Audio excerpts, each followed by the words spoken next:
अब तक का सबसे बड़ा सूर्य ग्रहण, साल 2025 का पहला सूर्य ग्रहण जल्द ही लगने वाला है। धार्मिक दृष्टि से सूर्य ग्रहण को बहुत महत्वपूर्ण माना गया है। सूर्य ग्रहण एक खगोलीय घटना है। साल 2025 का पहला ग्रहण 29 मार्च 2025 शनिवार को लगने वाला है। इस दिन को बहुत महत्वपूर्ण माना गया है। इस दिन न्याय के देवता शनिदेव भी अपना राशि परिवर्तन करने वाले हैं। इस दिन कौन सी राशि वालों की चमकेगी किस्मत, किस राशि वालों के बदलेंगे भाग्य। साल 2025 का सूर्य ग्रहण 29 मार्च 2025 के दिन भारतीय समय अनुसार दोपहर 2:20 पर शुरू होगा और शाम 6:16 पर यह समाप्त हो जाएगा।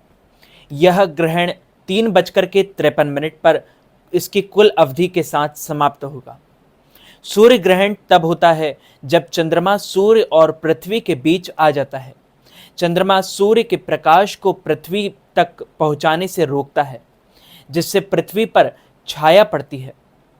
वहीं जब चंद्रमा सूर्य को पूरी तरह से नहीं ढक पाता है, बल्कि उसे आंशिक रूप से ही ढकता है, तो उसे आंशिक सूर्य ग्रहण कहते हैं। 29 मार्च 2025 को लगने वाला सूर्य ग्रहण एक आंशिक सूर्य ग्रहण होगा। यह सूर्य ग्रहण दर्शनीय है।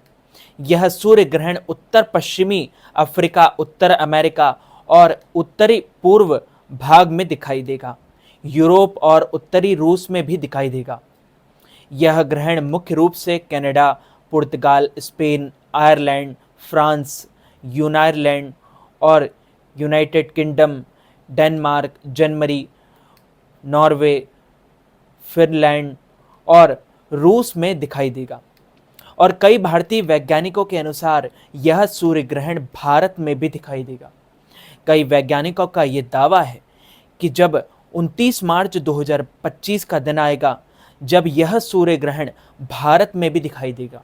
सूर्य ग्रहण से पूर्व के एक निश्चित समय को सूतक काल माना गया है।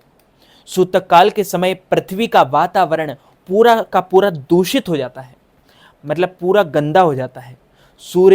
सूतक काल सूर्य ग्रहण से 12 घंटे पहले लग जाता है। सूतक काल के दौरान पूजा पाठ और ठोस तरल खाद्य पदार्थों का सेवन करने पर रोक है। इस दिन आपको यह सेवन नहीं करना चाहिए। अगर किसी स्थान पर ग्रहण दर्शनीय होता है तो वहां सूतक काल मान्य होता है। ग्रहण काल के समय गर्भवती स्त्रियों को सुई में धागा नहीं पिरोना चाहिए। सुई कुछ भी छीलना या काटना नहीं चाहिए।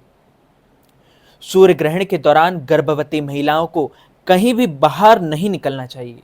इससे सूर्य ग्रहण की किरणें नकारात्मक ऊर्जा का प्रवाह करती है और नकारात्मक ऊर्जा हमारे पूरे जीवन के लिए बहुत खराब मानी जाती है।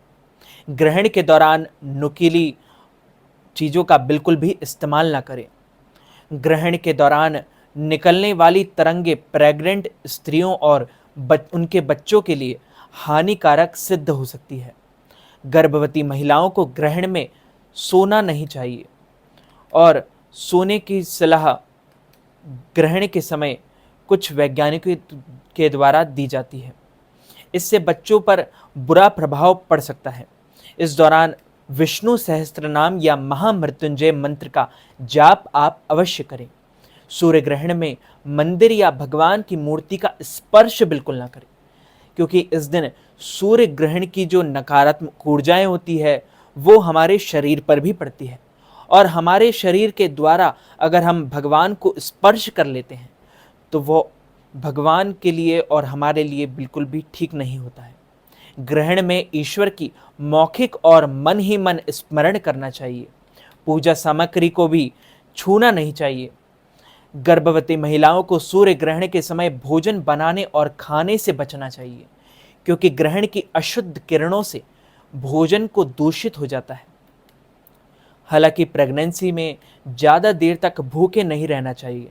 ऐसे में ग्रहण शुरू होने से पहले भोजन पदार्थ में तुलसी डाल दें और फिर उनका सेवन करें। तुलसी पत्र अति शुद्ध, अति पवित्र होता है। यदि आप ग्रहण से पूर्व, ग्रहण से पहले थोड़ा सा तुलसी पत्र यदि आप अपने भोजन में डाल देते हैं तो वह भी शुद्ध रहेगा। उसमें कोई भी नकारात्मक ऊर्जा प्रवाह नहीं कर पाएगी, उसमें कोई भी नकारात्मक ऊर्जा का संचार नहीं हो पाएगा, क्योंकि तुलसी माता सदैव माता है, वह पवित्र करने वाली देवी है। ग्रहण के बाद पवित्र जल से स्नान करें, गरीबों को अन्न और धन का दान करें, पूजा अर्चना करें, सूर्यदेव के मंत्रों का जाप अवश्य करें, घर की सफाई करें, गंगा जल का छिड़काव करें। खाना पकाना और खाना नहीं चाहिए। देवी देवताओं की पूजा अर्चना न करें। गर्भवती महिलाएं ग्रहण देखने और बाहर जाने से बचना ही चाहिए। नुकीली चीज़ों का उपयोग ना करें। ग्रहण के समय भगवान का नाम जप अवश्य करें, क्योंकि जितना हम भगवान का नाम जप ग्रहण के समय करते हैं तो उससे भगवान अति प्रसन्न होते हैं और हमें सुख शांति का आशीर्वाद प्रदान करते हैं। इस वीडियो को ज़्यादा से ज़्यादा लोगों तक शेयर कीजिएगा, लाइक कीजिएगा, कमेंट कीजिएगा और सब्सक्राइब करके बेल आइकन को भी ऑन कर लीजिए। ऐसे ही नए नए लेटेस्ट वीडियोस के नोटिफिकेशन सबसे पहले प्राप्त करने के लिए आप सभी को सादर जय श्री कृष्ण, सादर धन्यवाद।